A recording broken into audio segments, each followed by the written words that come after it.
Arc-en-Ciel, chaque dimanche. Actualité, culture, économie, société et animation festive. Avec Abdelatif Arc-en-Ciel, la chronique. Et nous sommes heureux d'être en ligne avec notre premier intervenant, Monsieur Dahman Abdelrahman, l'ex-conseiller du président de la République française, Nicolas Sarkozy. Bienvenue dans l'émission Arc-en-Ciel. Bonjour. Bonjour, c'est Dahman Abdelrahman et bienvenue dans l'émission Arc-en-Ciel sur Radio Pluriel. Et nous sommes heureux de vous avoir encore une fois dans cette émission qui est la vôtre, comme il est ouverte à toute personne qui souhaite intervenir avec une liberté absolue, une liberté bien sûr basée sur la vérité. Et nous sommes heureux de vous revoir encore par rapport à cette actualité qui est une actualité de taille, les élections présidentielles en Algérie qui sont prévues pour le mois d'avril prochain. Monsieur Abdelrahman Dahman, il est conseiller de Monsieur le Président de la République Nicolas Sarkozy, mais aussi il est un haut fonctionnaire de l'éducation nationale. Et ma première question, si vous le permettez, qu'est-ce qui se passe en Algérie depuis plusieurs mois? Des affaires multiples éclaboussent les milieux politiques, économiques et militaires. Bonjour à tous les auditeurs et nos amis. On a l'habitude de discuter de tout ce qui concerne le monde arabe, les musulmans et notre communauté, particulièrement ici en France. Je voudrais simplement dire que nous, en tant que communauté musulmane, et particulièrement, puisqu'aujourd'hui on s'adresse à la communauté algérienne, mais aussi toute la communauté du Maghreb est intéressée par ce qui se passe dans le monde du Maghreb. Parce que le Maghreb, nous sommes attachés à ce pays-là. Certains l'appellent l'Afrique du Nord, d'autres le Maghreb arabe. Nous, on s'en fout, c'est que certains pensent qu'il est berbériste, l'autre arabo-berbériste, etc. Peu importe. Aujourd'hui, le problème qui nous attire, c'est qu'est-ce qui se passe en Algérie. Eh bien, il se passe ce qui se passe dans tout le monde arabe, étant donné qu'il n'y a pas de démocratie, qu'il n'y a pas de liberté, et que surtout, ce qui nous intéresse, et je le dis moi à tous les Algériens, sans exception, voilà un pays qui fait 2 500 kilomètres carrés. 2 500 kilomètres carrés, qui est à partager par 60 millions d'habitants. On dit 60 millions, moi je dis il y a moins, peut-être 50 millions. Je n'ai pas en face de moi une machine pour calculer combien de mètres carrés chaque Algérien possède dans ce pays. Et qui permet de faire vivre plusieurs personnes. Parce que la richesse de ce pays est inouïe, est inconsidérable. Moi, j'attire nos compatriotes algériens qui vivent actuellement en France, puisqu'on parle à partir de Lyon. Bien sûr. Et ils sont nombreux dans cette ville de Lyon, et même dans Paris et ailleurs. Eh bien, la richesse de ce pays est inouïe. C'est le pétrole, c'est le gaz, c'est l'agriculture. Moi, je rappelle à tous ceux qui ont une histoire dans leur tête, c'est l'Algérie qui déversait tous les agrumes pour toute l'Europe. C'est les bateaux qui partaient d'Oran, d'Alger, de Annaba et qui vivaient. Aujourd'hui, il n'y a rien. Il n'y a plus rien. Le pétrole, c'est des milliards. C'est des milliards. Le gaz, des milliards. Et n'en parlons pas du fer. Je rappelle historiquement à tout Algérien que la tour Eiffel qu'il visite a été construite avec le fer d'Algérie. C'est pas moi qui le dis, c'est les ingénieurs et les historiens français. Aujourd'hui, ce pays est en ébullition. Parce que, vous lisez comme moi tout ce qui se passe. Des milliers d'Algériens traversent la Méditerranée dans des bateaux et se noient en Méditerranée. Et leur corps est actuellement en Espagne, en Italie ou ailleurs, et personne ne récupère même pas ces corps pour les familles. C'est des milliers d'Algériens qui fuient ce pays. Et il y a, et je le dis et le répète, il y a des centaines et des centaines de corrompus qui achètent des villas, des châteaux et des hôtels et de grands établissements à Paris et dans le monde. Et ils sont nombreux. Allez, Rabrab, allez, Haddad, et ils sont nombreux. La richesse algérienne est investie à l'étranger. Le président et son frère, dans Le Monde d'il y a 6 mois, décrivaient les milliards que le frère a déposés dans les banques suisses et au Paname. Et voilà ce qu'est l'Algérie d'aujourd'hui. C'est une ébullition de gens qui fuient l'Algérie avec leurs milliards et qu'en Algérie, les hôpitaux sont dans une situation catastrophique. On a vu les photos, on a vu les vidéos, où on voit des hôpitaux sales, des hôpitaux sans médicaments et des malades qui meurent dans ces hôpitaux. Et je rappelle à qui veut bien entendre et lire, plus de 16 000 médecins algériens vivent et travaillent dans les hôpitaux français. Et des professeurs, pas n'importe quel médecin, des grands professeurs, des chirurgiens. J'ai entendu un jour un grand homme politique qui disait « Heureusement que nous avons ces Algériens qui sauvent nos Français ». Il n'a pas dit « nous sauvent », il dit « sauvent nos Français » et qui sont là, qui sont compétents. Et n'en parlons pas, et ça c'est moi qui le dis, le nombre de professeurs agrégés en maths, en physique, en chimie et dans toutes les matières qui éduquent la population enfants français en France. Lorsque vous voyez ces élites nombreuses dont je parle, comme nous parlons uniquement des Algériens, je ne veux pas évoquer la nationalité aussi bien. Non, parce que c'est les élections algériennes qui sont voilà. Non, voilà.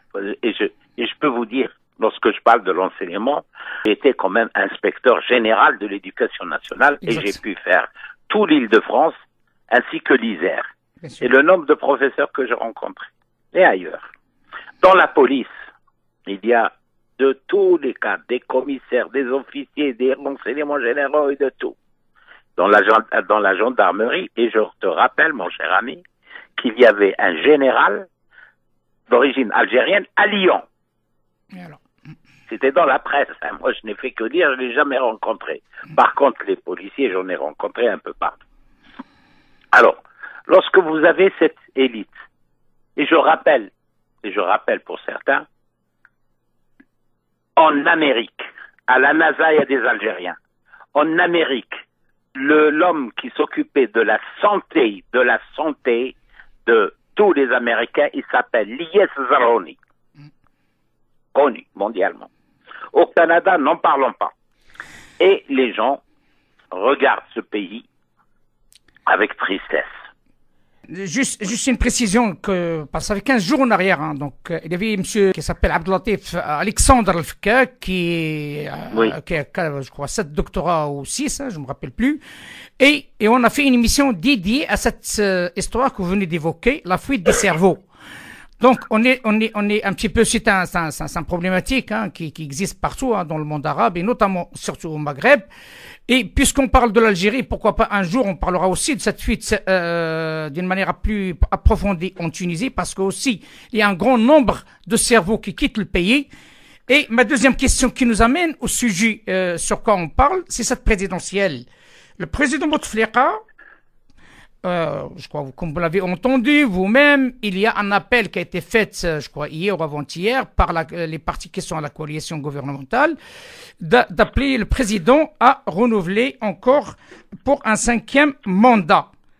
Le président Bouteflika, indépendamment de son état de santé, Allah yashafih, témoigne peut-être de l'impasse politique dans laquelle se trouve l'Algérie aujourd'hui et son élite politique et militaire.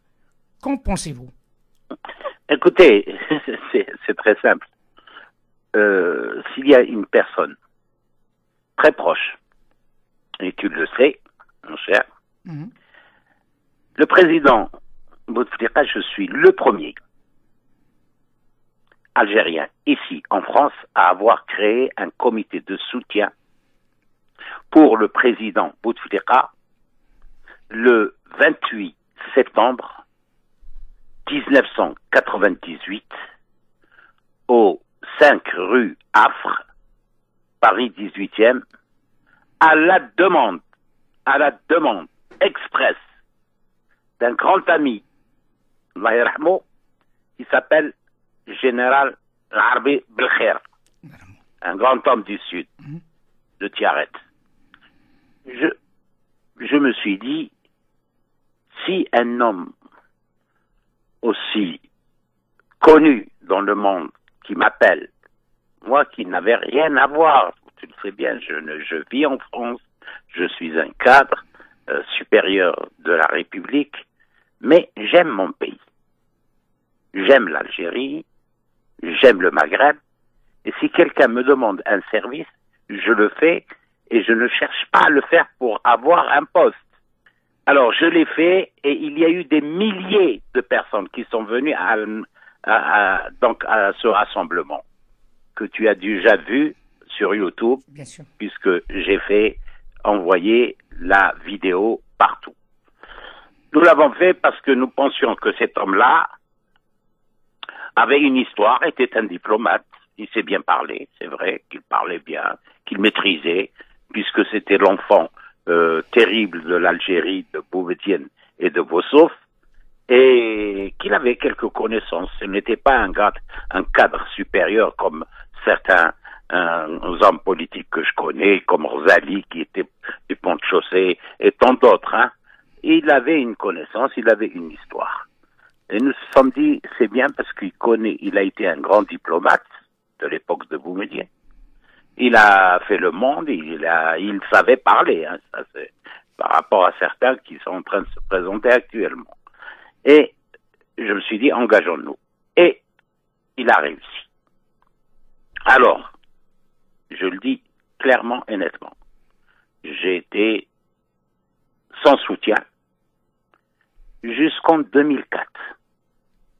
Jusqu'en 2004. Je l'ai soutenu loyalement et je n'attendais rien de lui. Je n'ai jamais rien demandé, puisque j'avais fait la campagne de Zaroual, rappelez-vous, c'est la même chose, c'était à la demande d'un autre officier qui est mort, Allah yarhamou, c'était le colonel Habib Souams. On a toujours essayé de faire tout en ce qui concerne la communauté algérienne de France et d'Europe, de faire tout pour donner à l'Algérie sa dignité et garder les valeurs de novembre 54, parce que c'est nos parents qui ont libéré l'Algérie. C'est nos parents qui se sont battus dans les maquis pour qu'on ait l'indépendance, pour qu'on ait le truc. Malheureusement, en 2004, cet homme a fait l'une des plus grandes erreurs qu'un Algérien ne pourra pas, un Algérien digne, démocrate et libre ne pourra pas lui pardonner. Je te rappelle qu'il a pris la décision d'amnistier tous les terroristes du GIA et autres qui ont massacré, et j'appelle les Algériens, qui ont massacré 250 000 personnes, 250 000 des enfants, des bébés qui ont été égorgés partout. Et moi, là, je ne comprends pas qu'un homme pareil, aucun dans le monde, ni au Maroc, ni en Tunisie, ni dans le monde, on a amnistié des criminels. Et là, c'était la fin entre lui et moi, entre la communauté algérienne. entre les familles victimes du terrorisme. Et lui, c'était fini. Non seulement ces terroristes sont devenus libres de circuler, comme l'émir Zitouni, qui est actuellement un grand milliardaire, comme tant d'autres, qui avaient tué, qui avaient massacré. Aujourd'hui, ils vivent des riches comme des riches et ils ont la sécurité totale. Monsieur Dahman, s'il vous plaît, c'est très important ce que vous êtes en train de dire. Vous avez dit comme quoi il a amnistié ces gens-là. Pourquoi? Oui. La raison selon vous, après tant d'années, de toute façon maintenant la vérité certainement il est connue. Après, eh bien, écoutez, je vais vous dire une chose. Les gens, les personnes qui l'ont mis au pouvoir, il ne faut pas oublier une chose, et je le dis parce que je tiens cette information de grande personnalité. Cet homme, monsieur Bouteflika, était conseiller où? Il était conseiller aux Émirats. À la demande chez l'émir Zaïd. À la demande de qui? Il a été, à l'époque, soutenu par le roi Hassan II du Maroc auprès de son cousin l'émir Zaïd. C'est lui qui l'a soutenu, c'est lui qui a écrit la lettre. On dit prenez cet homme en tant que conseiller. Parce que à l'époque, Boutef est fuyé parce que la Cour des comptes l'avait condamné. La Cour des comptes algérienne. Il était banni. Il est parti, il est resté donc conseiller chez l'émir Zaïd. C'est un conseiller qui était bien logé et toute sa famille était autour de lui. Et si vous voulez la reconnaissance, il y a une image qui reste dans la mémoire de chaque Marocain, de chaque Algérien, de chaque et dans le monde entier, c'est au moment de la mort de Hassan II. Oui, il était derrière la... Exactement. Qui était accroché au cercueil. Il tenait au cercueil, oui. Alors que la délégation des chefs d'État était à l'extérieur, un peu plus loin de quelques mètres, lui était accroché. C'est parce qu'il ne pouvait pas oublier que l'homme qui l'a sauvé de la situation était Hassan II. Et tout le monde s'est dit, quand on a vu cette image, il dit enfin, le rapprochement entre les deux pays va se faire et que la frontière allait s'ouvrir. Malheureusement,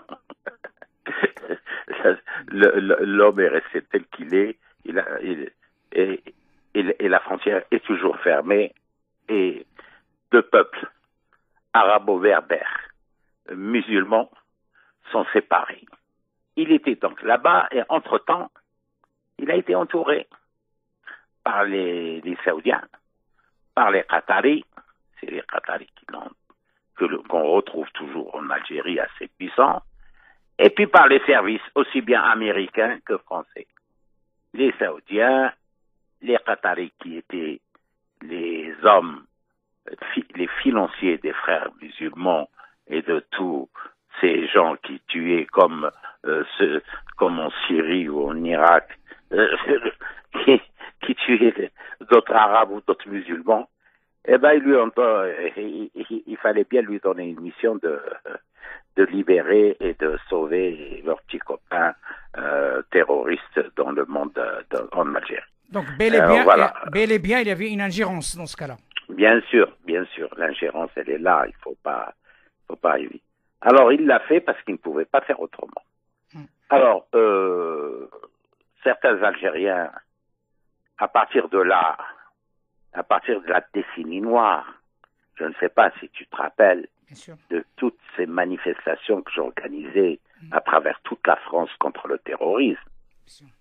Il n'y avait pas des milliers, il n'y avait pas d'années, il y avait des dizaines autour de la coordination algérienne pour la sauvegarde de la dignité.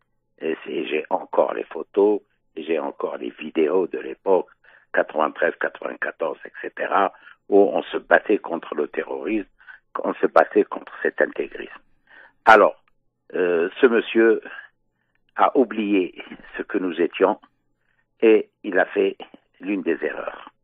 Alors, bon, voilà pourquoi Je dis qui est cet homme, que les gens savent ce qu'ils doivent faire. Maintenant, Bouteflika, c'est un homme maintenant qui a complètement disparu de la vie, parce que c'est inadmissible où un peuple algérien aussi digne, qui a une histoire, qui a des valeurs, etc., qui applaudit une photo et un cadre avec l'hymne national dans les rues d'Alger, dans les mosquées où on met son cadre et on fait la prière. Ni Hassan II, ni M6, ni le roi d'Arabie Saoudite, ni Jamal Abdel Nasser, ni quel que soit le chef d'État, ni même Saddam, ni même Bachar Assad, ni même pas. Non, aucun chef d'État, dictateur qu'il soit, n'a fait ce qu'il est en train de faire. Alors, où est le peuple algérien? La question qui se pose, Sidhman, c'est une parenthèse que j'ouvre. Tout le monde sait que le président est malade. Mais ce n'est pas d'aujourd'hui, sa maladie. Sa maladie n'est pas d'aujourd'hui. Je vais dire les choses telles qu'elles sont. Le dernier mandat, 2014, il était malade déjà, bien avant. Il était malade et un homme, un grand homme, et un ministre. Le grand homme, je le cite, il s'appelle Medienne, le général Medienne, connu,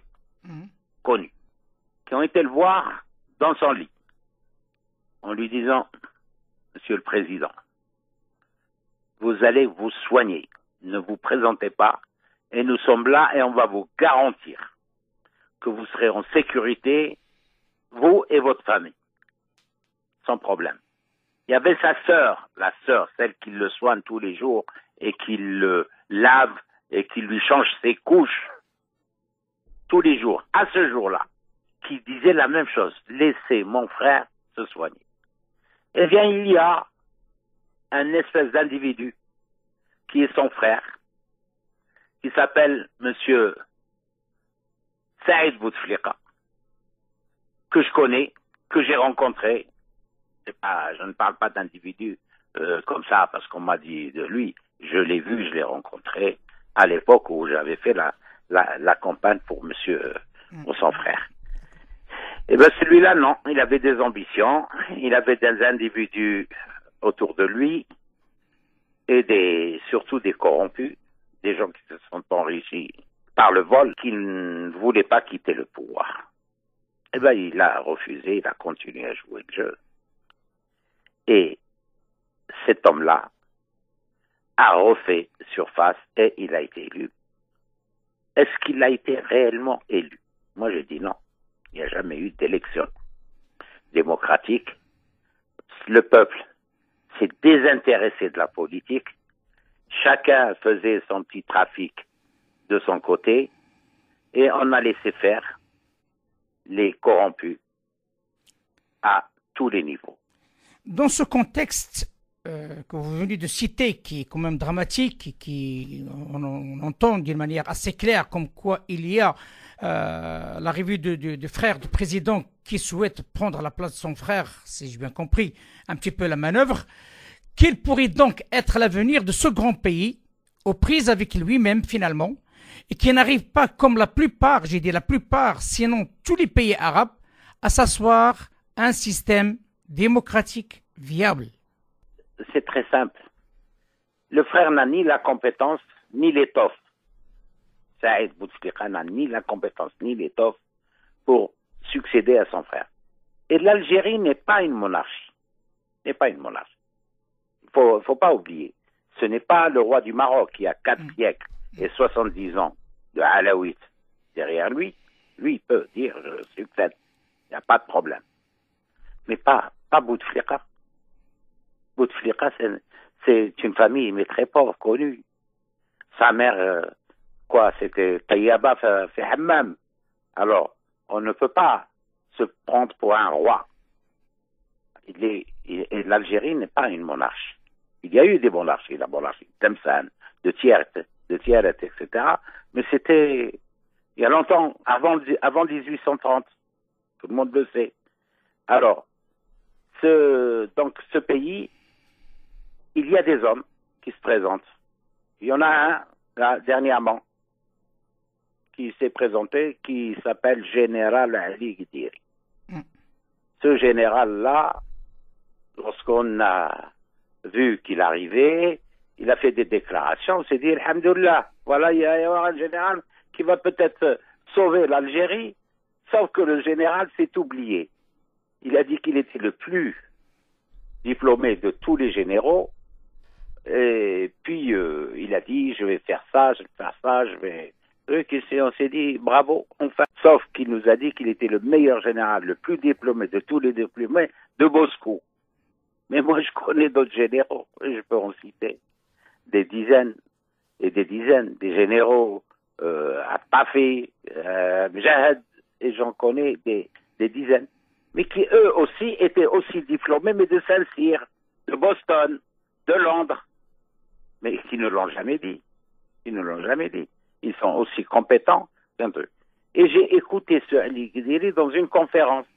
Moi qui croyais, enfin, il a peut-être ses pairs, parce que j'ai été quand même sollicité par un officier pour l'aider. Et bien, je me suis dit, j'ai écouté sa conférence, il ne sait ni parler, ni il a développé ni l'économie, ni un programme. Je me dis, oh là là, c'est une catastrophe. On va aller donc droit au mur, comme pour certains. Alors, cet homme-là, il est hors de question parce que aussi s'est entouré de corrompus et puis il s'est entouré d'un avocaillon qui est connu dans l'Algérie complète. Il s'appelle Aït Larbi, sous prétexte qu'il a roulé sa mécanique dans différents partis de l'opposition et il a été rejeté. Il s'est fait le roi des droits de l'homme, mais en Algérie, le nombre d'associations pour les droits de l'homme, elles sont nombreuses.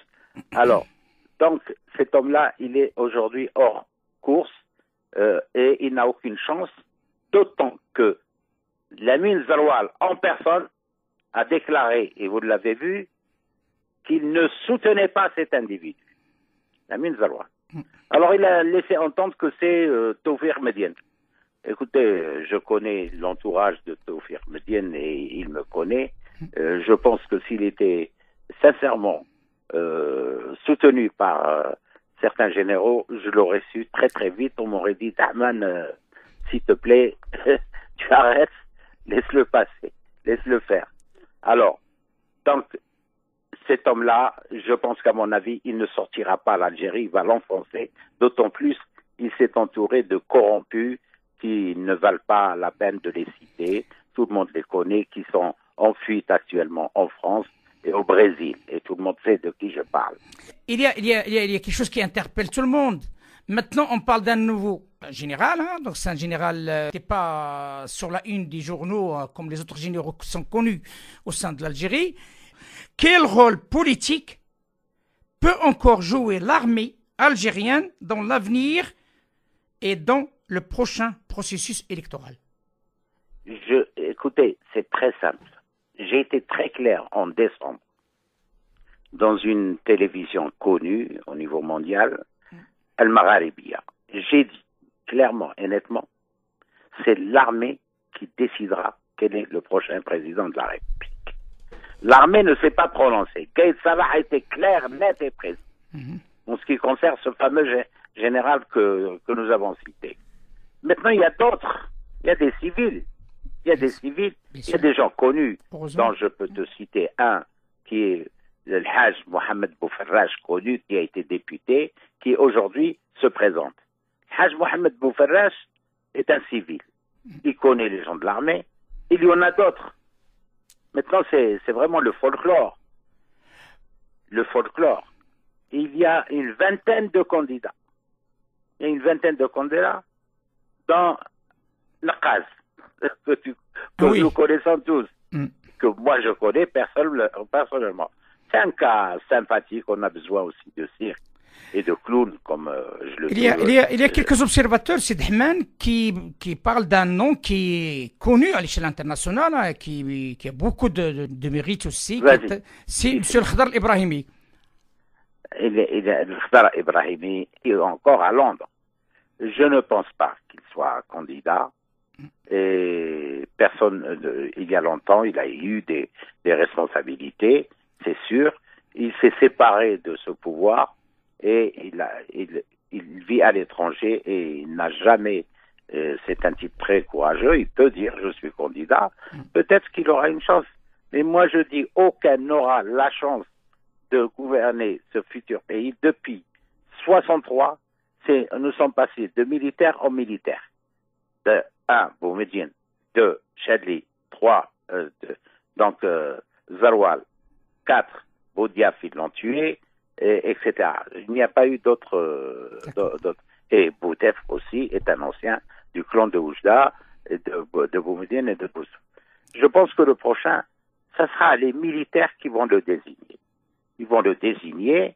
Gaïd Salah ne se précipite pas. Les clans, il y a une bataille entre tous les clans, et tu le sais, entre les clans de tel général, de tel civil. En tout cas, ce ne sera pas les civils, les dirigeants. Et puis, il y a un clan assez fort. C'est le RND, le FLN, la coalition, Amara Ben Younes, etc. Ben, je peux vous dire une chose, je connais pas mal d'eux, et ils ne lâcheront pas le pouvoir. Ils ne lâcheront pas le pouvoir. La seule chose qui est dramatique pour ce pays, c'est qu'il risque d'y avoir un 5e mandat. Et autour du 5e mandat, on va aller vers certainement à moyen terme à ce que l'Algérie devient des fédérations, parce que les Kabyles demandent l'indépendance, les Chaouis aussi, les gens du Sud vont les demander, les gens de l'Ouest. On va certainement, comme je vous ai dit, il y a 2 500 000 kilomètres carrés, c'est une dizaine de personnes qui ont pris toutes les fortunes, et le reste sont là, ils crèvent, ils meurent de maladies, pendant que ces dirigeants, qu'est-ce qu'ils font? Ils se soignent en France, en Suisse et ailleurs, comme M. Bouteflika, qui est actuellement entre Grenoble et Genève, qui régulièrement, il y a un avion spécial, comme pour lui, comme pour sa famille, comme pour sa mère qui est venue se soigner en France et en Suisse, comme certains de ses frères. Mais le peuple, aujourd'hui, souffre. Je pense qu'à un moment donné, le peuple a souffert de 1830 à 1954 et il a pris les armes et il a fait une révolte internationale. Vous savez, la lutte contre le colonialisme au niveau mondial, l'Algérie était connue au niveau mondial. Vous savez, l'Afrique du Sud venait voir avec leur grand chef, venait en France, que Bouteflika avait rencontré donc ces dirigeants qui venaient en Algérie. Bon, aujourd'hui, c'est dramatique parce que maintenant, c'est le Maghreb qui souffre de cette situation, aussi bien l'Algérie que le Maroc. C'est toute la Méditerranée, hein, il ne faut pas l'oublier parce que oui, c'est ça le problème. Il faut pas le l'oublier. problème, c'est que aujourd'hui, le peuple algérien souffre, mais le peuple marocain aussi souffre avec l'Algérie. Le peuple tunisien aussi souffre avec l'Algérie. Pourquoi? Parce que des milliers d'emplois qu'on pouvait créer en Algérie, qui pouvaient permettre à des milliers de Marocains de venir pour la construire, alors on fait venir des Chinois pour construire des maisons, des casernes. Alors que nous avons de très bons architectes, de très bons maçons, aussi bien en Tunisie qu'au Maroc, et qu'on peut faire travailler. Et il y avait des Algériens. Vous savez qu'en France, les deux communautés qui tenaient le bâtiment, c'était les Portugais et les Algériens. Rappelez-vous, hein, c'était bien connu. Entendu, bien entendu. Mais en tout cas, M. Abdelrahman, j'aimerais bien que vous sachiez une chose, il faut toujours faire confiance au génie algérien, hein, donc, parce que l'Algérien, autant que personne, c'est un homme, tout le monde le sait, fier et aussi intelligent. On verra bien dans les prochains jours, parce que quoi qu'il arrive, il y a les urnes qui parleront, et on verra bien qui c'est qui va gagner. Est-ce que un candidat proposé par l'armée, ou bien imposé par l'armée, ou bien un civil qui va relever ce défi? Jusqu'à maintenant, je crois, apparemment, il n'y a qu'un seul candidat qui s'est manifesté, c'est le fameux général, qu'on a parlé ensemble, mais il y a personne d'autre à ce jour-là. Oui, Oui, oui, je suis d'accord avec toi, mais moi je le dis clairement et nettement. En tant qu'Algérien connu, il est hors de question que je choisisse la peste contre le choléra. Parfait, parfait. Sur ces bonnes paroles, je vous laisse avec cette très très belle chanson, aussi maghrébine, hein, donc pour l'intérêt du Maghreb de Rabh Driassa. Et c'est une chanson qu'elle a passée à Casablanca et dans le quartier hein, où je suis né, à Casablanca, et en 1989, hein, quand même, ça date un certain temps.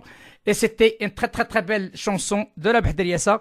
Je vous dis bon rétablissement Sid Ahmed et bienvenue dans l'émission Arc-en-Ciel comme vous le souhaitez. De toute façon, quoi qu'il arrive, l'émission Arc-en-Ciel va essayer d'accompagner ces élections. Et toute personne qui souhaite intervenir dans ce sens pour l'intérêt de ce grand frère pays, l'Algérie, est la bienvenue dans l'émission Arc-en-Ciel. Sid Ahmed, je vous dis à très bientôt. Allez, à très bientôt. À très bientôt. Ma salama. Ma salama. والصلاة على النبي طيب الأذكار واهلا بالأحباب في هذا السهرة سهرة جمعة خوتي مثل النوار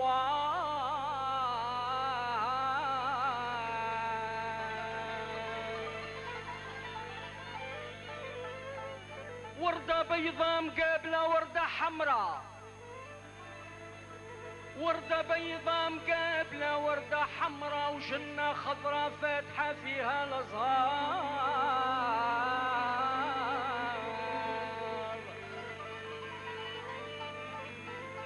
زهر ملون فوق أرضنا الحرة ومغربنا نادى وليدات الأحرار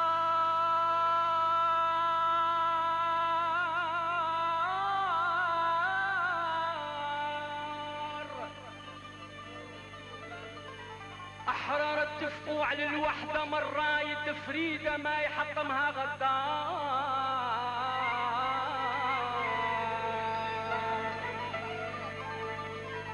والغدار بقى وحيد على برا وطردوها الأبطال ما يدخلش الدار دار المحبين تونس الخضراء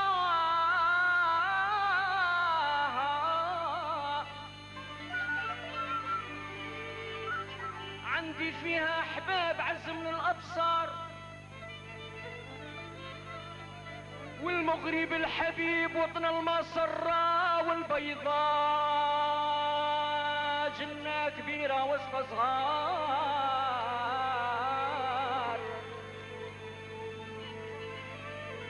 وطلعت في بن مسيك سيدي عثمان القمرة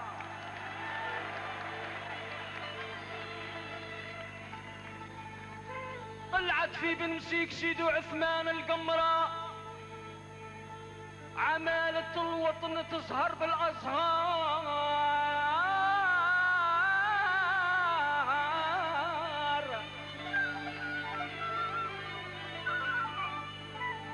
والجزائر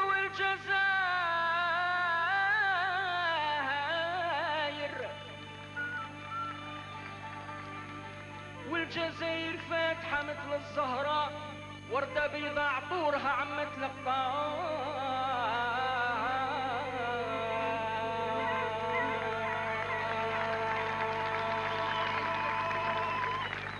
نجمة قطبية طلت عقب الليل عليا نجمة قطبية طلت عقب الليل عليا سمرة خمرية جرحتني بعيون غزالة شغلت عيني من ديك الخزرة المذبالة. Arc-en-Ciel, chaque dimanche, actualité, culture, économie, société et animation festive. Avec Abdelatif Arc-en-Ciel, la chronique.